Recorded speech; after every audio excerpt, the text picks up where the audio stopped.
कल्पना कीजिए एक ऐसे इंसान की जो सोमवार की सुबह अपनी डेस्क पर बैठा है और उसके सामने फाइलों का एक बहुत बड़ा पहाड़ खड़ा है। बिल्कुल। कंप्यूटर की स्क्रीन पर दर्जनों ईमेल्स बिना पढ़े हुए पड़े हैं और मेज के एक कोने में पत्रिकाओं और उन किताबों का एक ऐसा ढेर लगा है जिन्हें महीनों से छुआ तक नहीं गया है। वो इंसान पूरी तरह से थका हुआ है और काम के बोझ तले दबा हुआ है। हाँ, मतलब वो अपनी टू डू लिस्ट देखता है जो खत्म होने का नाम ही नहीं ले रही है। वो अक्सर एक लंबी सांस लेकर बस यही सोचता है कि एक दिन, हाँ, एक दिन जब थोड़ा फुर्सत का समय मिलेगा तब मैं ये सब पूरा कर लूंगा। एग्जैक्टली, तब मैं इन किताबों को भी पढ़ूंगा और अपने सारे पेंडिंग प्रोजेक्ट्स खत्म कर लूंगा, अपनी जिंदगी को पूरी तरह से व्यवस्थित कर लूंगा।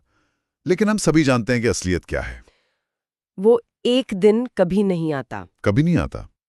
काम कभी खत्म नहीं होता, बल्कि वो समुद्र की लहरों की तरह बस बढ़ता ही जाता है। एक लहर से निपटते हैं तो दूसरी सामने खड़ी होती है। सही कहा। आज की इस विस्तृत और रोचक चर्चा का मुख्य उद्देश्य समय की कमी को लेकर फैली हुई इसी सबसे बड़ी भ्रांति को जड़ से उखाड़ना है। हाँ, वो भ्रांति कि अगर हम किसी तरह से अपनी स्पीड बढ़ा लें या बहुत ज्यादा प्रोडक्टिव बन जाए तो समय की कमी की समस्या हल हो जाएगी। बिल्कुल। आज हम ब्रायन ट्रेसी की बेहद मशहूर और प्रभावशाली किताब ईट दैट फ्रॉग के मुख्य अंशों की गहराई में जा रहे हैं। ये जानकर सच में बहुत हैरानी होती है कि दुनिया के जो सबसे सफल लोग हैं वे कोई जादू नहीं करते हैं। हाँ, और ना ही उनके पास दिन में 25 घंटे होते हैं। तो फिर वो ऐसा क्या अलग करते हैं? यहाँ जो सबसे दिलचस्प और समझने वाली बात है वो ये है कि हम सब अक्सर उस अंतहीन दौड़ को जीतने की कोशिश कर रहे होते हैं जिसे कभी जीता ही नहीं जा सकता। सच्चाई ये है कि कोई भी इंसान अपने हर एक काम को कभी पूरा नहीं कर सकता। हम चाहे जितनी भी कोशिश कर लें, कुछ न कुछ छूटेगा ही। इस किताब का पूरा सार इसी कड़वे सच पर टिका है कि समय पर नियंत्रण पाने का एकमात्र तरीका ये है कि कुछ चीजों को करना पूरी तरह से छोड़ दिया जाए। छोड़ दिया जाए मतलब अपना सारा ध्यान और अपनी सारी ऊर्जा केवल उन गिने चुने कामों पर लगाई जाए जो वास्तव में किसी के जीवन या उसके लक्ष्यों में एक बहुत बड़ा बदलाव ला सकते हैं। एकदम सही। हाँ, और यहीं पर इस किताब का वो सबसे अजीबोगरीब और मशहूर सिद्धांत आता है, मेंढक या फ्रॉग खाने का सिद्धांत। जब मैंने पहली बार इस किताब का शीर्षक देखा था तो मैं थोड़ा हैरान हुआ था। हर कोई होता है, ये नाम ही ऐसा है। दरअसल मशहूर लेखक मार्क ट्वेन ने एक बार बहुत ही मजेदार बात कही थी। उनका कहना था कि यदि किसी व्यक्ति को सुबह उठते ही सबसे पहला काम एक जिंदा मेंढक खाने का करना पड़े तो वो अपना पूरा दिन इस गहरी संतुष्टि के साथ बिता सकता है कि आज पूरे दिन में इससे बुरा और कुछ नहीं हो सकता। हाँ, ये बहुत ही सटीक बात है। लेकिन मैं ये समझना चाहता हूं कि इस मेंढक का हमारी रोजमर्रा की जिंदगी और हमारी प्रोडक्टिविटी से क्या लेना देना है। हम असल में किस चीज से भाग रहे हैं? मार्क ट्वेन के उस मजाकिया विचार को ब्रायन ट्रेसी ने मानव मनोविज्ञान और उत्पादकता के एक बहुत ही गहरे सिद्धांत में बदल दिया है। यहाँ मेंढक का अर्थ कोई असली मेंढक नहीं है। शुक्र है। हाँ, ये उस सबसे बड़े और सबसे महत्वपूर्ण काम का प्रतीक है जिसे टालने की सबसे अधिक संभावना होती है। जो काम हमें सबसे ज्यादा डराता है। बिल्कुल, यह वह काम है जिसका किसी इंसान के जीवन और उसके परिणामों पर सबसे बड़ा सकारात्मक प्रभाव पड़ सकता है। लेकिन क्योंकि वो काम मुश्किल लगता है या उसमें बहुत ज्यादा दिमागी ऊर्जा की जरूरत होती है, इसलिए इंसान स्वाभाविक रूप से उससे भागता है। क्योंकि मानव मस्तिष्क को इस तरह से डिजाइन किया गया है कि वो हमेशा आसान रास्ता चुनता है। हाँ, छोटे छोटे काम करने से डोपामाइन मिलता है जो हमें तुरंत खुशी देता है। इसलिए लोग ईमेल चेक करते हैं या अपनी डेस्क साफ करते हैं और उस बड़े मेढक को टालते रहते हैं। ट्रेसी ने इस मेढक को खाने के 2 बहुत ही स्पष्ट नियम बताए हैं। वो नियम क्या है? पहला नियम यह है कि अगर किसी के सामने 2 मेढक हैं तो उसे सबसे बदसूरत मेढक को सबसे पहले खाना चाहिए। इसका मतलब है कि अगर मेरे सामने 2 बहुत ही मुश्किल काम है तो मुझे उस काम से शुरुआत करनी चाहिए जो ज्यादा कठिन है और जिसका प्रभाव ज्यादा बड़ा है। बिल्कुल। और दूसरा नियम यह है कि अगर मेढक खाना ही है तो बैठकर उसे देर तक घूरने से कोई फायदा नहीं होता। यानी ख्याली पुलाव पकाने से कुछ नहीं होगा। सही कहा। काम के बारे में बहुत ज्यादा सोचने या चिंता करने के बजाय तुरंत कार्रवाई करना ही एकमात्र उपाय है। अगर हम इस पूरे कॉन्सेप्ट को एक बड़ी तस्वीर से जोड़ें तो यहाँ ये समझना बहुत जरूरी है कि टाइम मैनेजमेंट या समय प्रबंधन असल में एक गलत शब्द है। गलत शब्द कैसे? क्योंकि हम समय का प्रबंधन कर ही नहीं सकते। समय तो अपनी गति से चलता रहेगा। हम असल में केवल अपने जीवन का, अपनी प्राथमिकताओं का प्रबंधन कर सकते हैं। ये इस बात पर नियंत्रण करना है कि हमारे जीवन में घटनाओं का क्रम क्या होगा। घटनाओं का क्रम? हाँ, हम अगला कदम क्या उठाएंगे, यही तय करता है कि जीवन किस दिशा में जाएगा। घटनाओं के क्रम को नियंत्रित करना सच में बहुत ही सशक्त विचार लगता है। लेकिन चलिए इसे थोड़ा और व्यवहारिक बनाते हैं। हम सब ने वो पुराना चुटकुला सुना है कि एक हाथी को कैसे खाया जाता है। एक बार में एक निवाला। बिल्कुल। हम जानते हैं कि बड़े काम को छोटे टुकड़ों में बांटना चाहिए, लेकिन जब वो बड़ा मेंढक सामने बैठा होता है तो अक्सर लोग सिर्फ योजना ही बनाते रह जाते हैं। क्या ऐसा नहीं होता कि लोग एनालिसिस पैरालिसिस का शिकार हो जाते हैं? बहुत बार होता है। तो सही योजना बनाने और काम को टालने के बीच की लकीर आखिर कैसी खींची जाए? ये एक बहुत ही बेहतरीन सवाल है। एनालिसिस पैरालिसिस एक बहुत बड़ी सच्चाई है, जहां लोग परफेक्ट योजना बनाने के चक्कर में कभी काम शुरू ही नहीं करते। लेकिन ट्रेसी यहाँ 10-90 के नियम की बात करते हैं, जो इस समस्या का सटीक समाधान है। 10-90 का नियम? हाँ, ये नियम बताता है कि काम शुरू करने से पहले योजना बनाने में लगाया गया केवल 10% समय काम को पूरा करने में लगने वाले 90% समय को बचा लेता है। ये तो बहुत बड़ा दावा है। और ये कोई ख्याली बात नहीं है, इसके पीछे ठोस आंकड़े हैं।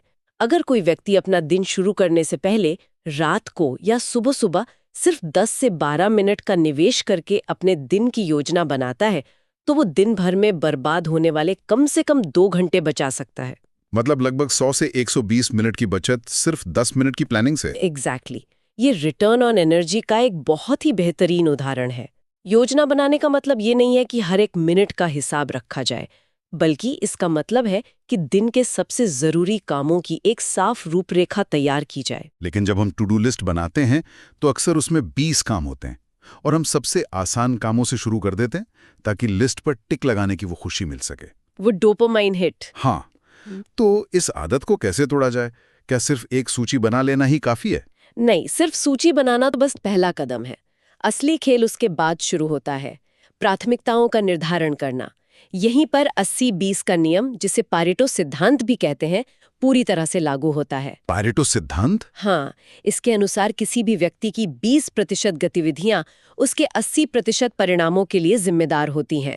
अगर किसी की लिस्ट में 10 काम है, तो उनमें से केवल 2 काम ऐसे होंगे जो बाकी के 8 कामों से ज्यादा मूल्यवान होंगे। और इन कामों को पहचानने के लिए ट्रेसी ने ABCDE तरीका बताया है। बिल्कुल, जो बहुत ही कारगर है। मैंने इस तरीके के बारे में पढ़ा है, लेकिन मैं चाहूंगा कि हम इसे एक वास्तविक स्थिति पर लागू करके देखें। मान लीजिए एक मैनेजर है जिसके पास सोमवार की सुबह अपनी टीम की मीटिंग है, बॉस को एक बहुत ज़रूरी रिपोर्ट भेजनी है, कुछ नए क्लाइंट्स के ईमेल हैं और डेस्क पर कुछ पुरानी फाइलें पड़ी हैं। वो इस तरीके का इस्तेमाल कैसे करेगा? ये एक बहुत अच्छा उदाहरण है। उस मैनेजर को अपनी लिस्ट के हर काम के आगे ABCD या E लिखना होगा। A वो काम है जिसे करना ही है, जिसके ना करने से गंभीर परिणाम हो सकते हैं। यही उसका सबसे बड़ा मेंढक है। तो इस स्थिति में बॉस को वो जरूरी रिपोर्ट भेजना A1 काम हो सकता है? एकदम सही, क्योंकि इसके बिना कंपनी का बड़ा नुकसान हो सकता है। अगर कोई और भी जरूरी काम है तो वो A2 हो जाएगा। नियम यह है कि जब तक A1 पूरा ना हो जाए, किसी और चीज को नहीं छूना है। समझ गया। फिर आते हैं B काम। B वो काम है जो करना चाहिए, जैसे क्लाइंट्स के रूटीन ईमेल का जवाब देना, लेकिन इसके परिणाम A जितने गंभीर नहीं होते। सबसे कड़ा नियम यह है कि जब तक कोई A काम बचा हो, तब तक B काम को हाथ नहीं लगाना चाहिए। और C कामों का क्या? C वो काम है जो करना अच्छा लगेगा, जैसे मीटिंग के बाद किसी सहकर्मी के साथ कॉफी पीना या डेस्क की सफाई करना, लेकिन इसका करियर या काम पर कोई खास असर नहीं पड़ता। ये वो काम है जो हम अक्सर सबसे पहले करते हैं। हाँ, बचने के लिए। इसके बाद D का मतलब है डेलीगेट करना, यानी जो काम कोई और कर सकता है उसे दूसरों को सौंप देना, ताकि एक कार्यों के लिए समय बच सके। शायद वो टीम मीटिंग किसी जूनियर को सौंप सकता है। बिल्कुल।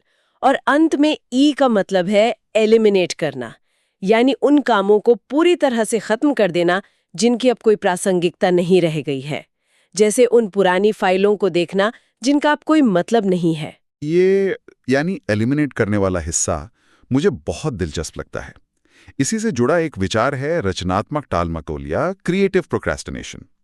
बचपन से हमें सिखाया जाता है कि टालमटोल करना एक बुरी आदत है। काल करे सो आज कर। हाँ, हमने हमेशा यही सुना है, लेकिन यहाँ कहा जा रहा है कि टालमटोल करना एक बहुत बड़ा हथियार हो सकता है। क्या सच में कुछ कामों को जानबूझकर टालना हमें ज्यादा प्रोडक्टिव बना सकता है? 100%। आम टालमटोल और रचनात्मक टालमटोल में बहुत बड़ा फर्क है। आम टालमटोल में इंसान अनजाने में मुश्किल और जरूरी कामों से भागता है, लेकिन रचनात्मक टालमटोल एक बहुत ही सोची समझी रणनीति है। सोची समझी रणनीति कैसे? क्योंकि ये एक अटल सच्चाई है कि हर इंसान हर चीज नहीं कर सकता, इसलिए उसे जानबूझकर ये तय करना होगा कि वो किन कामों को टालेगा। ये उन कामों को ना कहने की कला है जो हमारी जिंदगी में कोई खास मूल्य नहीं जोड़ते। अगर हम छोटे कामों को या सी और ई श्रेणी के कामों को नहीं टालेंगे तो हमें उस बड़े मेंढक को खाने का समय कभी नहीं मिलेगा। ये तय कैसे किया जाए कि कौन सा काम टालना है और कौन सा नहीं? क्योंकि कई बार कोई काम आज बहुत छोटा लगता है लेकिन बाद में बड़ी मुसीबत बन जाता है। इस दुविधा से कैसे बाहर निकलें? इसका जवाब परिणामों की सोच या लॉन्ग टर्म थिंकिंग में छिपा है। हार्वर्ड यूनिवर्सिटी के एक अध्ययन में ये बात सामने आई थी कि जो लोग लंबी अवधि के परिणामों का सही अनुमान लगा सकते हैं, वे अपने जीवन में सबसे ज्यादा सफल होते हैं। मतलब किसी भी काम के संभावित परिणाम ही ये तय करते हैं कि वो काम कितना महत्वपूर्ण है। हाँ, सफल लोग वो होते हैं जो लंबी अवधि के फायदों के लिए छोटी अवधि की संतुष्टि को टालने के लिए तैयार रहते हैं।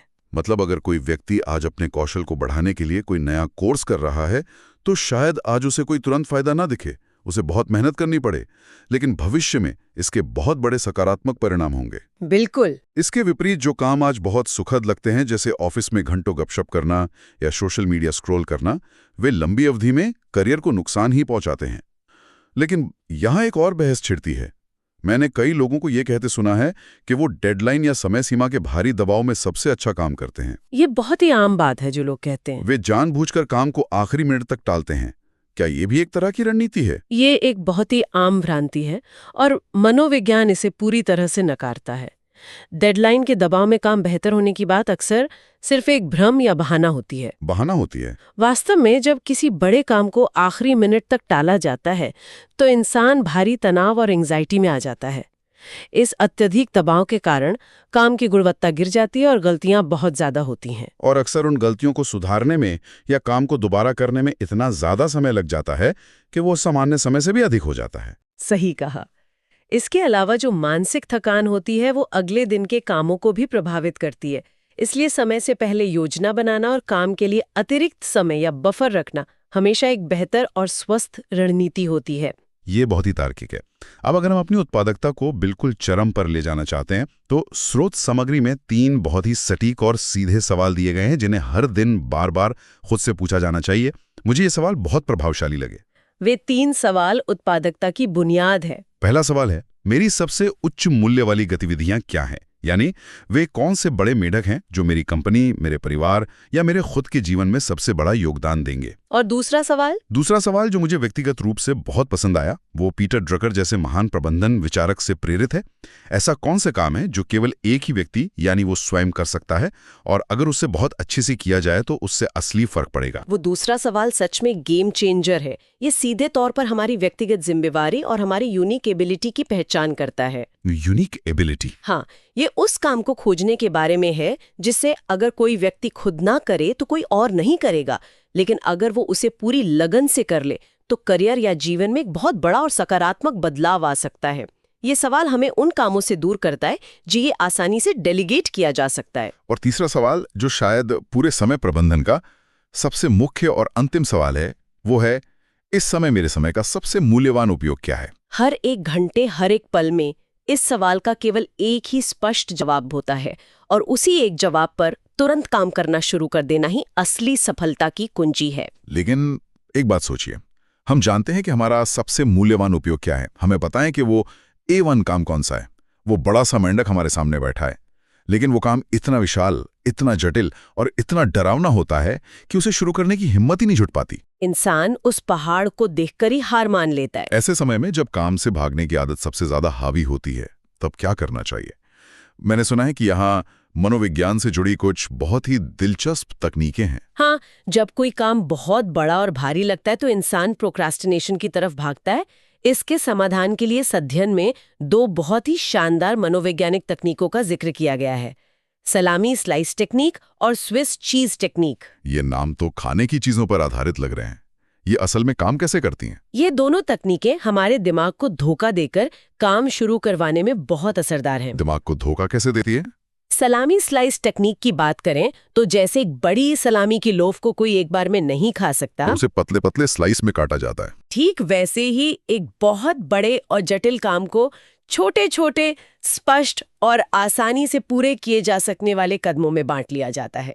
और फिर इंसान खुद से कहता है कि उसे पूरा काम नहीं करना है, उसे सिर्फ वो पहला छोटा सा स्लाइस पूरा करना है। यानी सिर्फ पहला कदम। हाँ, जब वो एक छोटा कदम पूरा होता है तो दिमाग को एक छोटी सी जीत का एहसास होता है और आगे बढ़ने की प्रेरणा अपने आप मिल जाती है। और ये स्विस चीज तकनीक क्या है?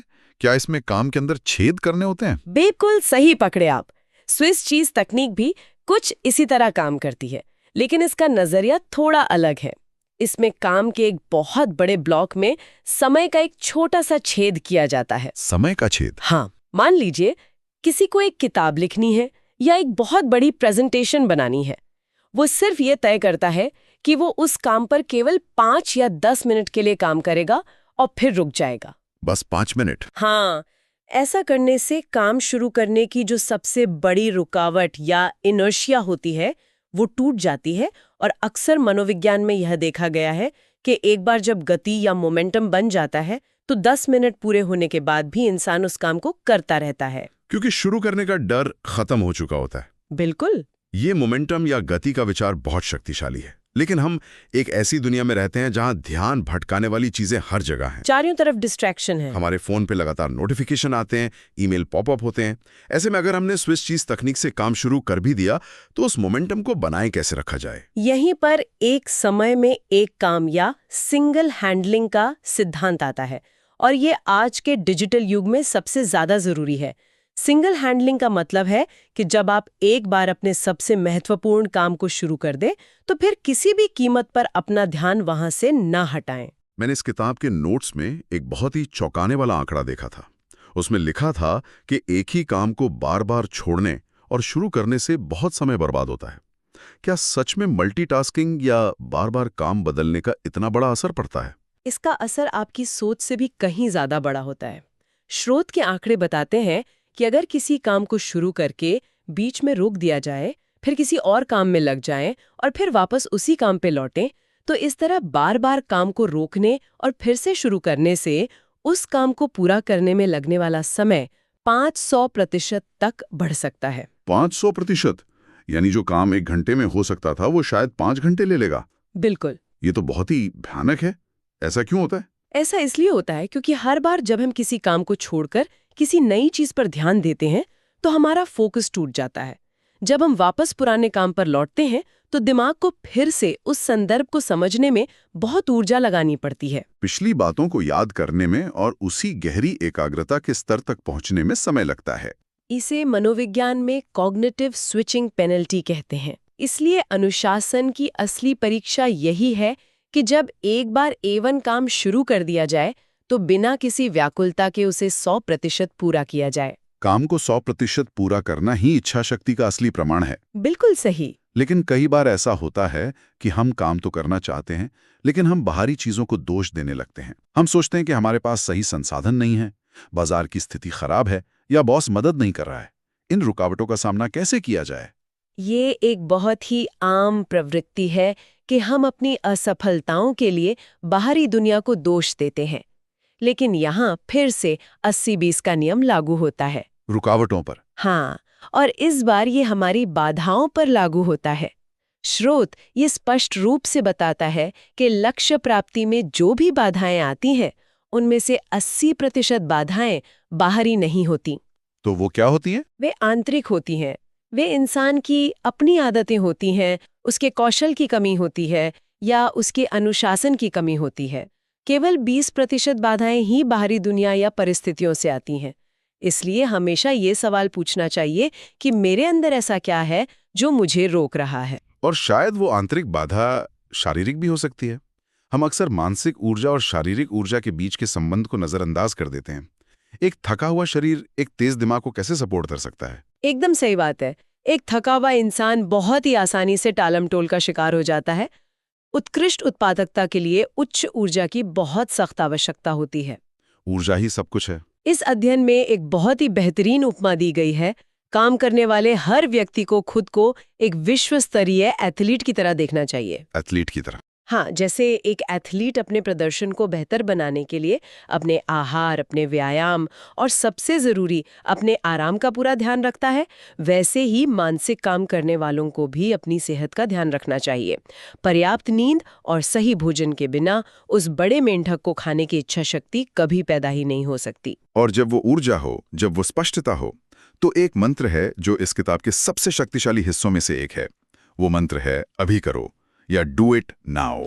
हाँ, डू इट नाउ। ये मंत्र इंसान के भीतर एक सेंस ऑफ अर्जेंसी पैदा करता है, यानी तुरंत काम करने की भावना। सफल लोगों की पहचान ही यही है कि जब उनके सामने कोई अच्छा विचार आता है या उन्हें पता होता है कि कोई महत्वपूर्ण काम करना है, तो वे सही समय या सही मोड़ का इंतजार नहीं करते, वे तुरंत उस पर कार्रवाई करते हैं। और जब भी मन भड़के, खुद को आदेश देना चाहिए, बैक टू वर्क, यानी काम पर लौटो।